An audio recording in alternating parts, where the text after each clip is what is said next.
ആ ദിവസങ്ങളിൽ മറിയം യൂദയായിലെ മലമ്പ്രദേശത്തുള്ള ഒരു പട്ടണത്തിലേക്ക് തിടുക്കത്തിൽ യാത്ര പുറപ്പെട്ടു.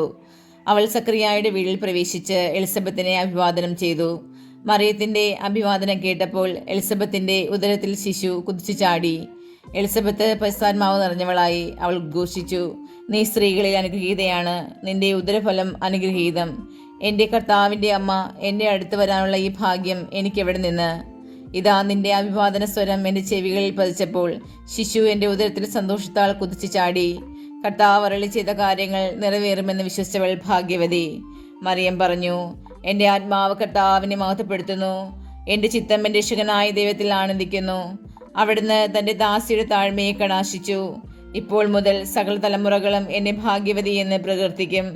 ശക്തനായവൻ എനിക്ക് വലിയ കാര്യങ്ങൾ ചെയ്തിരിക്കുന്നു. അവിടുത്തെ നാമം പരിശുദ്ധമാണ്. അവിടുത്തെ ഭക്തരുടെ മേൽ തലമുറകൾ തോറും അവിടുന്ന് കരുണ വർഷിക്കും. അവിടുന്ന് തൻ്റെ ഭുജം കൊണ്ട് ശക്തി പ്രകടിപ്പിച്ചു. ഹൃദയവിചാരത്തിൽ അഹങ്കരിക്കുന്നവരെ ചിതറിച്ചു. ശക്തന്മാരെ സിംഹാസനത്തിൽ നിന്ന് മറിച്ചിട്ടു. എളിയവരെ ഉയർത്തി. വിശക്കുന്നവരെ വിശിഷ്ട വിഭവങ്ങൾ കൊണ്ട് സംതൃപ്തരാക്കി. സമ്പന്നരെ ഇവരും കൈയോടെ പറഞ്ഞയച്ചു. തൻ്റെ കാരുണ്യം അനുസ്മരിച്ചുകൊണ്ട് അവിടുന്ന് തൻ്റെ ദാസനായ ഇസ്രായേലിനെ സഹായിച്ചു.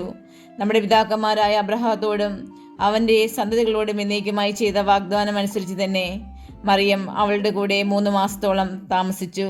പിന്നെ വീട്ടിലേക്ക് മടങ്ങി.